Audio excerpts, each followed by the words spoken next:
guys, welcome to Hyrule Academy, right here on Radio Hyrule, every single Friday night at 10 p.m. U.S. Eastern Time. I am your host and instructor for the evening, Super MC Gamer. I hope everybody's having a wonderful evening. I feel very privileged to be with you tonight.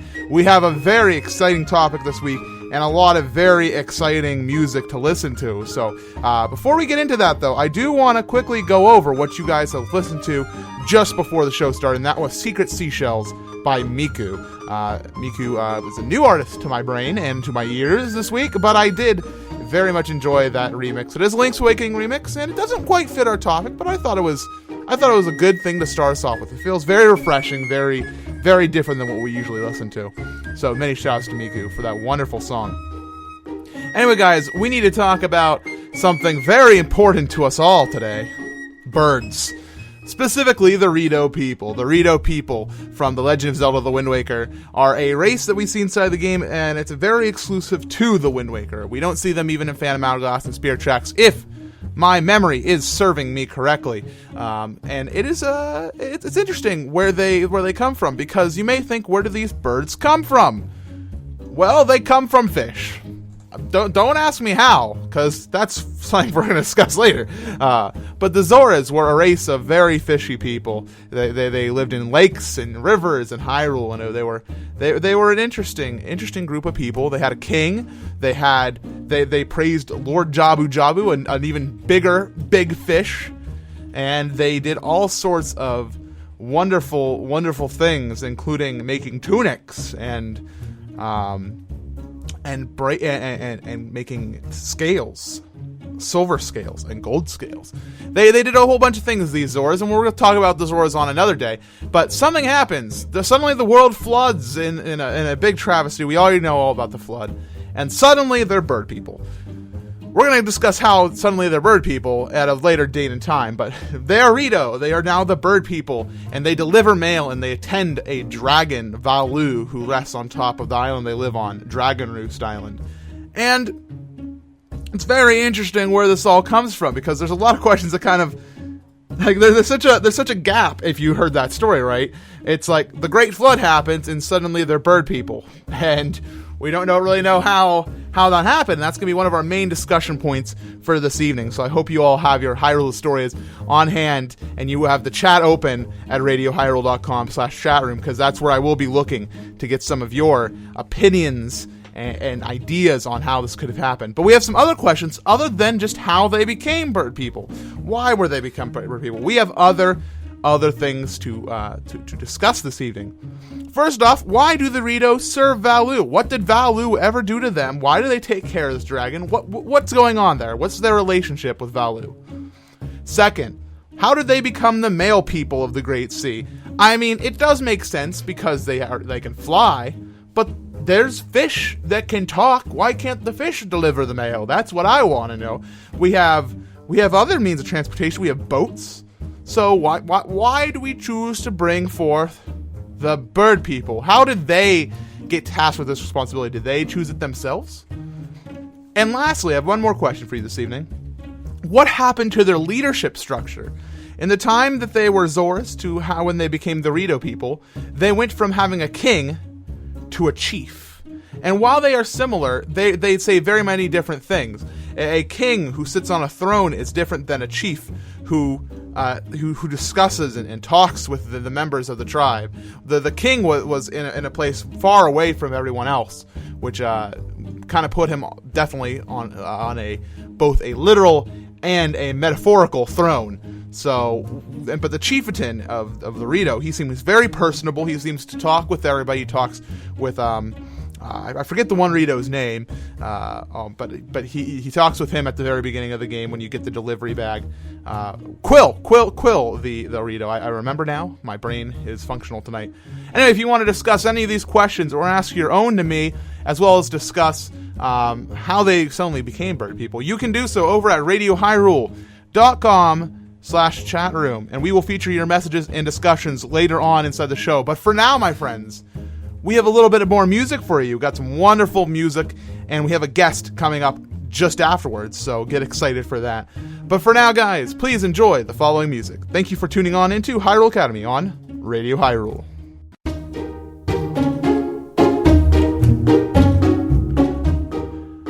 everybody, welcome back to Hyrule Academy right here on Radio Hyrule. I hope you are having a wonderful evening. I know I sure am. I've been listening into the chat, and I may or may not have gotten kicked from the chat room because I was too passionate about tonight's subject. Too much passion for the birds, as it were. So, I have some wonderful music to cover, though, before we get right into the discussions. For the first song that you listened to was the Zora's Domain Cloud Drifter Night version by Alec Brook. Also goes by the name Iceferno. A very long accreditation tonight for that wonderful cover of Zora's Domain. I really enjoyed that remix, and there is a different version of it that's a little bit more bright, but I said go for more of the darker version because we went right into Rito's Lament, which is by Ellie Birdie 23, which is a nice vocal cover of the song that you hear when Rito speaks to Medley, and in addition when she also speaks to Link. And it was very good, and I see you guys are still going on inside the chat. You guys have some wonderful, wonderful theories this evening, but we have to discuss evolution tonight in terms of the Rito people. So with me tonight, I have a wonderful guest. It's my very good friend Choco Pop-Tart. Hello, Choco. You are there, right? No. Yes? No. Maybe. Yes? Maybe? Yes. Okay. Excellent. So this is Choco Pop-Tart. He does all sorts of very fun things on the internet. He does speedrunning. He attends Zeldathon. Is there anything else you speedrun and attend Zeldathon, right? That's covers it? That pretty much describes my whole entire life. You also make YouTube videos where you throw water upon yourself and spray silly string all over myself. Silly string. I love the silly string video. I forgot to tell you. Well done. It was truly inspiring to me. Thank you. I worked very hard on it. Yes. I saw the passion that went through it. Anyways, I do want to ask you a few things before we go. And do you have any favorite Zelda games? Any favorite Zelda dungeons, music, etc.? Anything that really stands out to you inside the Zelda universe? Just to kind of give you guys a nice idea, to give the fans a nice idea of who you are in terms of Zelda stuff. Well, as you mentioned earlier, I do speedruns, and the game that I mainly focus on at this point is Skyward Sword, which I can easily say that that's my favorite game. It has, in my opinion, it has the best music, it has the best gameplay, and it has just the best story. All in my opinion, of course. That's very fair. That's very fair. Skyward Sword is a very good game. I think there's a lot of people who underrate it, and I'm sure they're gonna overrate it the second the next Zelda comes out, because that's the way Zelda works. As it always happens. Indeed. So let's talk about some birds. Would you like to talk about birds? I love birds. All right, so some ornithology lessons for us today here on Hyrule Academy. Wonderful. Anyway, so the Zora people became the Rito, and I know you've done your research, so instead of trying to put words in your mouth, I'm going to let you talk about it. What do you think happened to the Rito people? Or the Zora people, as it were. Well, when the Great Flood happened after certain events, when Ganondorf tried to take over Hyrule and there was no hero... that's not my area of subject tonight. But after after the Great Flood, all of Hyrule was completely flooded. It was just covered in water. Covered in salt water by that. So you're gonna go with the saltwater theory? Is that what's gonna happen tonight? That's one of the theories. So one of the theories that there is that when Hyrule was flooded, all of the Zora, the Zoras of Hyrule, they were used to their fresh water and all of the natural elements that they had at the time. And then lakes and rivers. Exactly. Just all the fresh water. And then it just gets completely bombarded with just all this salt water.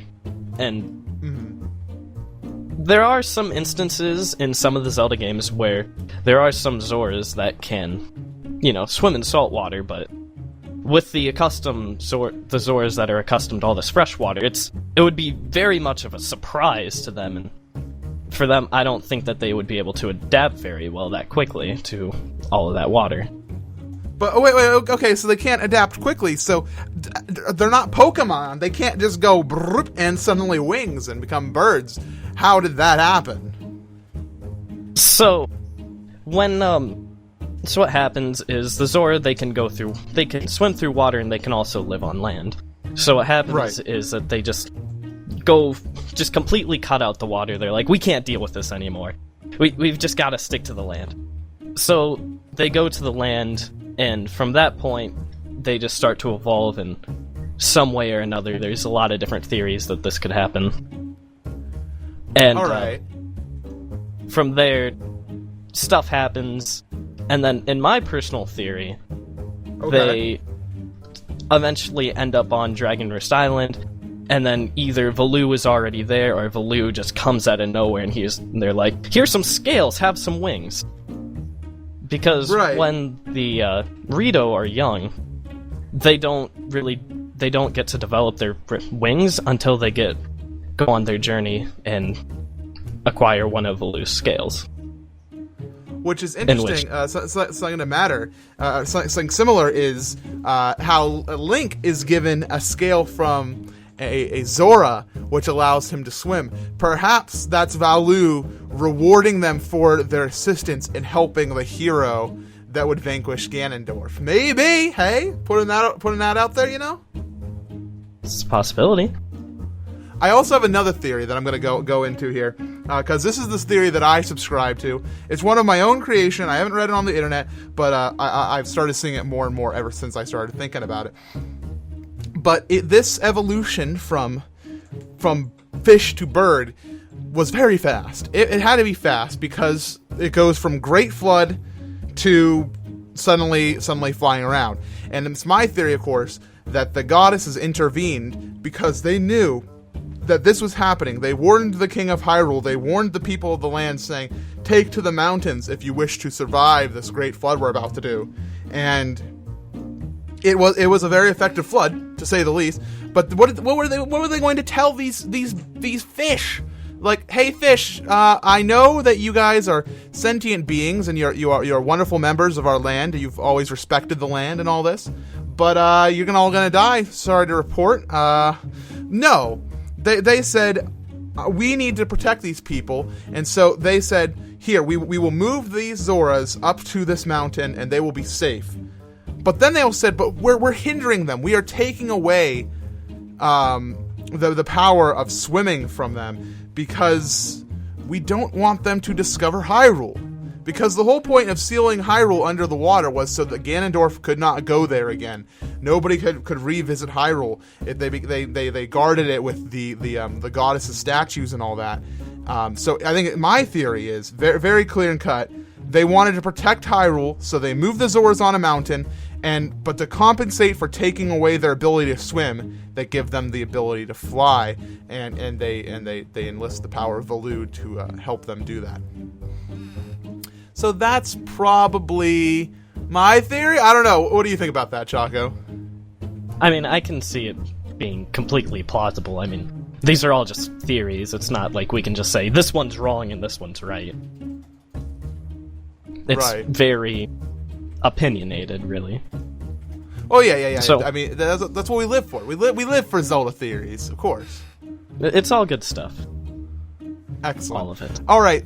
So we are running out of time for this section of the show, so I do want to remind you all to go to radiohyrule.com/chatroom and discuss your opinions on these Zoras and these Rito, and discuss, of course, the questions I gave you at the beginning of the show. I was asking you guys, what happened to the government? How did they go from having a king to having a chieftain? I asked you, how did they become the people who delivered the mail, and why do they serve Valoo? And we did touch on that very briefly inside our discussions. And thank you to Chaco so far for joining me. We'll be hearing a little bit more from him during our community section next. So thank you again, Chaco, for coming on. Thank you for allowing me to be here. Excellent. And keep on tuning in to Radio Hyrule. And we do Hyrule Academy here every Friday night at 10 p.m. U.S. Eastern Time. Let's get back to the music, though, guys. I hope you guys enjoy. We'll be back in just a few.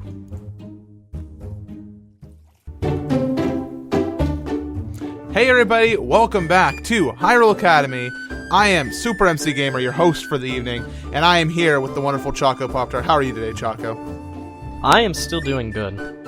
Good! I hope you haven't changed inside the past 7 minutes. If so, I'd be very sad that I depressed you that much with the music, which was excellent, though. It was great music. We got to hear Aquascent Symphony, which is from Theophany. I can never say the name, but all I know is the music is good. So thank you to Theophany, or Theophany. There we go. We just gotta spell it out. We gotta go back to first grade and just pronounce it out. And we also did hear Pirates of the Dragon Roo Style, which is by Tyler Heath. And he is also well known for creating the song Storm in the Desert, which is one of my favorite Zelda remixes of all time.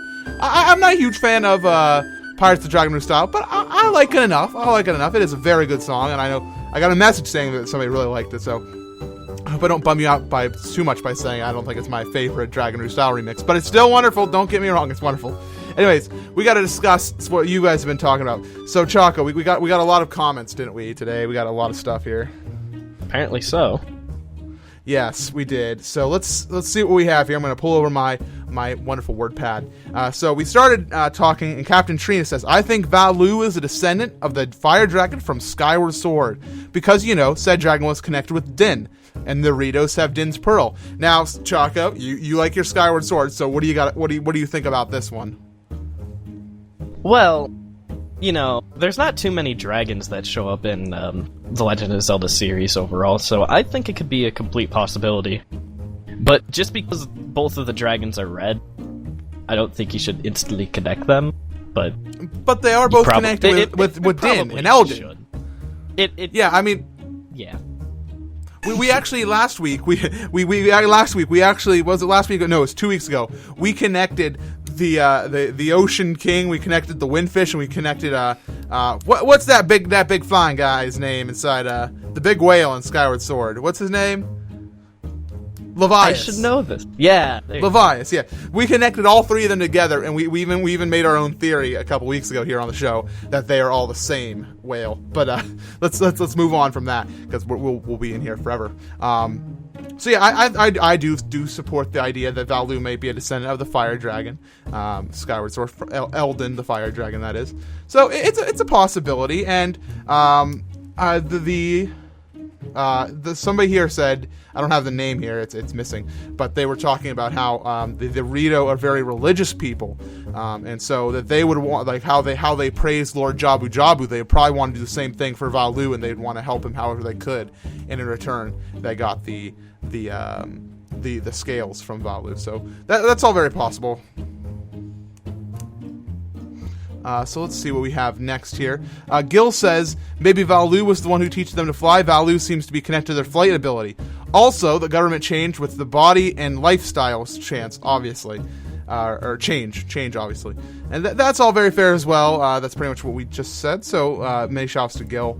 Valu definitely is involved with their flight. So, I mean, if somebody taught you to fly and saved you from being drowned under the water, what would you do if somebody saved you from drowning eternally, Chaco? Would you be happy with them? I don't know. It depends on if they were a giant dragon or not. If they're a giant dragon, then I would be eternally indebted to them. Of course. So there we go. I think the theory is confirmed. Anyways, Side Comedian says, I still think that the Ritos felt necessary was to thank Valu and the gods for saving them, so they became messengers in a time of need. So this is a theory on why they became the male people. So in addition to thank Valu, they decided to become the people who would bring word to everybody. With Hyrule disconnected, they felt that they should be the ones to help bring it together, since they had the ability, and Valu blessed them with this power, and I think that's very good. Mighty Elf says, I think the Rito became mailmen simply because it was a good line of work for them. Plus, they filled a massive need for the world. So, that is also a very, very good theory. So we have two theories here from Side Comedian Mighty. One says that the gods have saved us. We must, to honor our religious figure, Valu and the gods, we must become messengers for them. And Mighty says it was just a good line of work. And I think that's very fair as well. Well, so let's considering that the Rito, they can move around the seas the fastest and the safest. That's one reason why they could be postmen as well. The safest, but what about all the stands with all the bokoblins on them? Wouldn't they be more susceptible to cannon blasts? Don't you think that's actually a real danger? those cannons don't shoot that far. You could just go around them. Spoken like a true speedrunner. Okay, so next side comedian also says, and they're talking about the leadership inside the Rito people. Side comedian says, was there a rebellion within the race where they felt that they needed to distance themselves from the leaders? Luke the Spoo goes on to say, maybe they underwent a revolution to take power away from the king. In the process, he was renamed a chief to signify he has a bit less power than the king. And Fire Alley says, maybe they went from king to chief because they wanted a more proven a more proven ruler. And then Luke the Spoo, it kind of shuts this all down, all this discussion. He says, did King Zora have an heir? And do you know who the heir of the Zora people were, Chaco? Do you know who that was? Ooh, I don't think I do. Or I can't remember it right now. Okay, so there's two things. There's two. First of all, there's Prince Komali. Yes. Prince Komali is a prince. He's not the chieftain's son. He's not just chieftain's son. He's Prince Komali, which is what the king's son name would be. So I personally am subscribing to the theory that they're giving the chief this name, the chief, to feel better about themselves, like they're not in a monarchy, but they still have a prince. Prince Komali is still one day going to become the chieftain. I think it's just a simple name change inside their culture, maybe to make them feel better. I don't know. It seems very artificial, you know. In addition, I'm reading the chat here. They also know that we had another prince, which was Prince Rallis, who came later inside the Twilight Princess timeline. But unfortunately, I don't think Prince Rallis got to become a thing inside this timeline because we had we had the Great Flood. So instead, we couldn't get to have a prince. Instead, we got to have Prince Komali. And yes, everybody, I'm just reading up the chat because you guys are on to a whole bunch of stuff. King Zora's heir was Rito, but she was a sage. Good. I'm hearing Rito. I'm hearing Rito a lot. Excellent. There's no reason that Rito would be a sage on the adult timeline because the hero time wasn't there.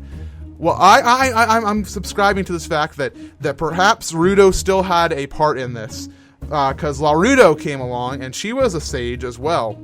So I'm very much strong into the theory that something happened between when the Zoras became the Rito, when this big evolution came, whether it was the goddesses or salt water, whatever it was, something happened where the existing Zoras said to the Rito that were there, you must keep our bloodline, you must keep this happening, you must have our son our son Rallis or our daughter Laruto, this must be your leader now.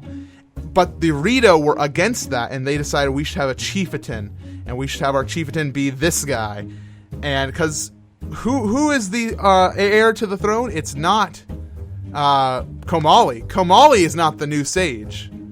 It's Medley. So perhaps the line that existed with Laruto actually no longer became the royal line, and instead they went to a chieftain system. I know, I probably spoke in a lot of circles there, but what do you think about that, Chaco? No, yeah, as you said, instead of it going from the royal line, it kind of changed to the attendant, Valu's attendant, kind of. Ah, good. You brought up Valu's attendant. That's actually Yes. that's a fair point there. I didn't even consider it could be just being like, oh, the person who attends to Valu, because Medley talks about her grandmother, I believe, who was the one who took care of Valu before. Yes. So I think that's actually very fair. So maybe the chieftain is not the most important person in power here. It's really the attendants, the ones who care for Valu. I'm not sure.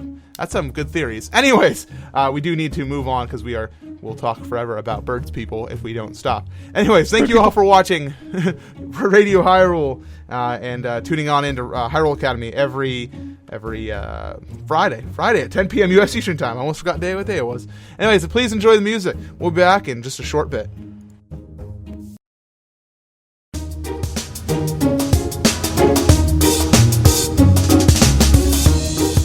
And welcome back, everybody, to Radio Hyrule. I hope you guys enjoyed this last song. That was Soaring Winds from DJ the S. And you can visit him at djthes.com. I've never heard that song before until just this week. It was a really wonderful song. I really enjoyed it. It really made me very pleased to discover such a song. We had a bunch of songs in there. I heard Song of Storms, I heard Dragon Roost Island, I heard a little bit of Tall Tall Heights, and I think I heard some Skyward Sword in there even, so that's fantastic. Anyways, I hope you guys are having a fun night here on Radio Hyrule. I know that I sure have been, and I hope you guys are very excited to hear what we have next week, which we'll be talking about in just a few moments. But for right now, I want to recap what we talked about today. We had a lot of discussions, and I heard a lot of theories. First off, we pretty much came to the conclusion that something happened where the Zoras needed to evolve. This is pretty much canon. I believe the word evolve is even used somewhere inside the canon. I'm not exactly sure where. But we definitely know that something happened where the Zora became the Rito. And inside that time, whether it was salt water or was the goddess's interference, they also had to undergo some sort of organizational change. And while Valu saved them and gave them the power of flight, that wasn't enough to outright give them, peace inside the world. They had to also honor Valu's gift. They had to thank him. So they perhaps they began to become the mailmen for the world. They began to spread the word. Perhaps they began to do that for the world.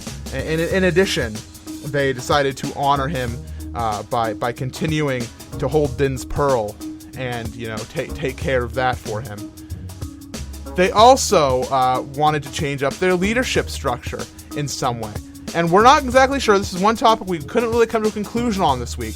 But we definitely heard that there was stuff that happened with them. And whether the king is also the chief and it's just a name change because they're still a prince, or perhaps there was something where the power was handed from the royal line of Laruto and Rito and King Zora, and it somehow got transferred over to Kamali's line. I don't know how that happened. But maybe there was a rebellion. I heard that theory this evening.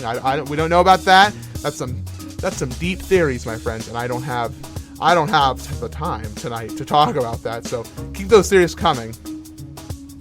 In addition, we had a lot of discussions about the overall evolution process, like I talked about. We again did hear about the wonderful ways that they could have evolved through salt water or through the goddess's interference, and I think that all those theories are very strong. There's nothing that's going to outright ever confirm that unless we get something from our good friend Mr. Miyamoto or Mr. Aonuma. Anyways, I want to thank you all for watching, and I of course want to thank our good friend Chaco. Thank you, Chaco, for coming on tonight and talking with us. I hope you had a very fun time. I did, thank you. So next week we got a very exciting topic. We have something very exciting happening, something that you may not have expected. Next week, we're going to be talking about Eslo, the guy who became a hat and also has some sort of magical powers. So study up on Eslo from the Minish Cap, guys. Pull out your Hyrule Academies. Pull out the game The Minish Cap and play it yourself this week. Get your knowledge about Eslo, because we're going to be talking all about him next week. And that will be at Friday at 10 p.m. U.S. Eastern Time right here on Radio Hyrule. And I do remind you that if you want to keep supporting Radio Hyrule, to go to radiohyrule.com/donate and give a few bucks. It'll help keep the servers up and us get new equipment, start new shows. That they've been talking inside the secret back room, and they have all sorts of wonderful stuff coming that I can't share details on quite yet. But it's exciting stuff nonetheless, and I do recommend you to donate to hopefully make some of those dreams come to fruition. Anyways, email me anytime at mc@supermcgamer.com if you have any suggestions for the show and have any requests for music. Sometimes we do music request shows, so if you have any requests for Zelda music, send them on over. I will make sure to take a look at them all. Thank you again for all your inputs, and thank you once more, Chaco. Thank you very much for coming on tonight's show. And I will see you all next time on Hyrule Academy. Have a good evening.